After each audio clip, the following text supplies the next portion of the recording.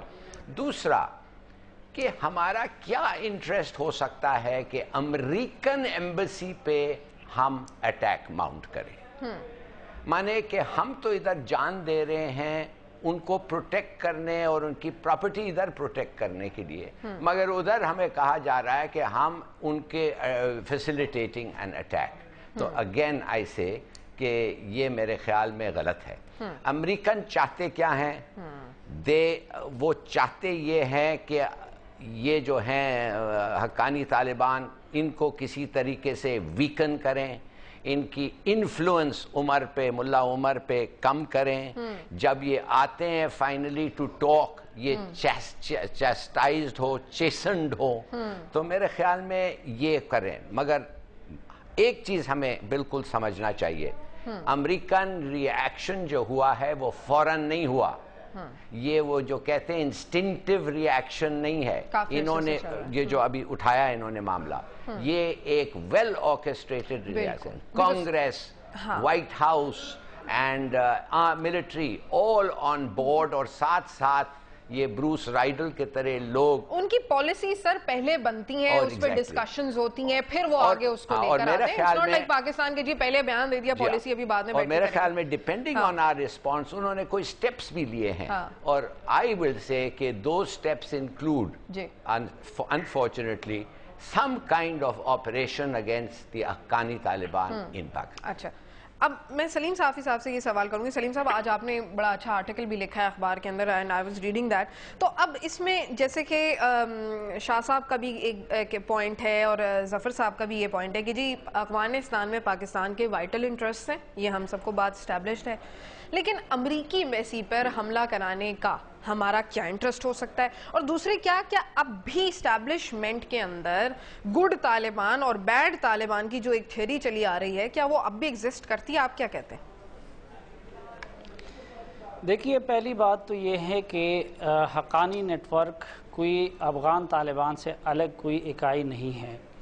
جلال الدین حقانی صاحب طالبان تحریک کے ظہور کے ابتدائی دنوں میں ان سے جا ملے تھے, اور پھر شمال میں لڑائیوں میں بھی اس نے لیڈنگ رول پلے کیا تھا. اس وقت سے وہ ملا عمر کو اپنا قائد اور امیر المومنین مانتے ہیں. پھر ان کی حکومت میں وزیر تھے, اور اس وقت بھی وہ ان کے سپریم کونسل کے رکن ہیں. اور آج صبح طالبان نے ایک اعلامیہ جاری کیا ہے ان کے ترجمان قاری یوسف نے, اور اس کی میل مجھے بھی آئی تھی, اس کو میں نے پبلک بھی کیا ہے, اور اس میں انہوں نے کہا ہے کہ وہ ہمارے تحریک کا حصہ ہے, اور اس کی الگ نہ کبھی ان کی اختلاف کی ہم نے بات سنی ہے.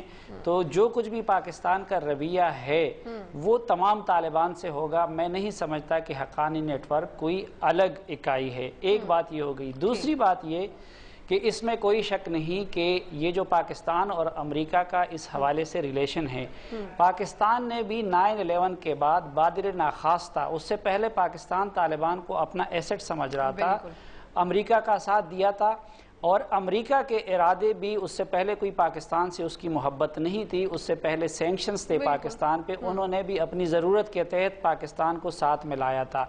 اب اس دن سے لے کے آج تک یہ ایک لو اینڈ ہیٹ ریلیشن ہے. جب امریکیوں کو موقع ملتا ہے وہ اپنی بات منوانے کی کوشش کرتے ہیں, اور جب ہمیں ملتا ہے تو ہم اپنی بات منوانے کی کوشش کرتے ہیں. افغان طالبان کے بارے میں یہ نہیں سمجھتا کہ 9/11 کے بعد پاکستان کی پالیسی میں یو ٹرن کے نتیجے میں ان کے ساتھ جو کچھ ہوا وہ اسی طرح پاکستان پہ اسی طرح بلائنڈ اعتماد کر سکتے ہیں جس طرح انہوں نے کیا. ہاں, البتہ یہ ہے کہ جس طرح پاکستان میں کارروائیاں کرنے والے طالبان کے خلاف کارروائی امریکیوں کی پریارٹی نہیں رہتی, اسی طرح افغانستان میں لڑنے والے طالبان کے ساتھ پنگا لینا یا ان کے خلاف کارروائی کرنا یہ پاکستان کی پریارٹی نہیں رہتی. جہاں تک طالبان میں تقسیم کا معاملہ ہے تو یہ صرف پاکستان نہیں کر رہا. ہلالی صاحب کی یہ بات میں بالکل اس سے تسلیم کرتا ہوں کہ اگر ہم اپنے آپ کو معصوم ثابت کرنے کی کوشش کریں تو 1000 سال میں بھی نہیں کر سکتے. البتہ اگر ہم امریکہ کو مجرم ثابت کرنے پہ آ جائے اور ہمارے لوگ حوصلہ کرے تو شاید وہ ہم سے بڑا مجرم میرا ہے. یہی سوال صرف ہے. یہ نہیں کہ یہ مطلب وہ اس جو وقت دیکھیں آپ ہمیں کہہ رہے ہیں کہ کارروائی کریں یہاں پر تو دوسری طرف بیٹھ کر خود مذاکرات کے لیے تیار ہو جاتے ہیں, تو وہ تو مطلب پھر وہ بھی تو معصوم نہیں ہوئے. صرف مذاکرات کی بات نہیں ہے. دیکھیں میں آپ کو بتاؤں کہ اس وقت افغان طالبان کی آپ دیکھیں, افغان عبدالسلام ضعیف ملا عمر کے دست راست تھے, وکیل احمد متوکل ملا عمر کے وزیر خارجہ تھے, اسی طرح عبدالسلام راکٹی, یہ سارے لوگ اس وقت کابل میں بیٹھے ہوئے ہیں. اگر آپ حکمتیار کی حزب اسلامی کو دیکھیں تو امریکی اور افغان حکومت بھی ان میں تقسیم کر رہی ہے. حکمتیار ان کو کے لیے موسٹ وانٹڈ افراد میں شامل ہے, لیکن حکمتیار کی جماعت کے اس وقت حزب اسلامی کے 17-18 لوگ ممبر پارلیمنٹ ہے. حکمتیار کے ماضی میں جو ان کے نمبر 2 تھے وحید اللہ سباؤن, وہ اس وقت حامد کرزئی صاحب کے مشیر ہے. یہی معاملہ ایران کا بھی ہے, یہی معاملہ دیگر پڑوسی ممالک کا بھی ہے. اور خود آپ دیکھیں ایک زمانے میں امریکی ایک جگہ پہ آپریشن کر رہے تھے اور موسیٰ قلعہ میں برطانوی فوج نے طالبان کے ساتھ ایگریمنٹ کر لیا. یہ جو اور جرمنی نے بھی یہی طیب آغا گئے تھے اور انہوں نے مذاکرات کیے تو رابطے امریکیوں کے بھی ہے, اس لیے طیب آغا کو وہ اپنے ساتھ قطر اور جرمنی لے گئے. تو یہ 2 نمبری سب کر رہے ہیں. ایگزیکٹ. اچھا, میں ایک اور چیز مجھے یہ پوچھنی تھی, اور اگر امریکیوں کو حقانی نیٹ ورک سے اتنی شکایت ہے تو پھر یہ ان کو یو این کی دہشت گرد کی لسٹوں میں کیوں نہیں ڈال دیتے؟ اصل میں دیکھیں, یہ جو امریکیوں کا الزام ہے نہ یہ نیا ہے اور نہ پاکستان کی معذرت نہیں ہے.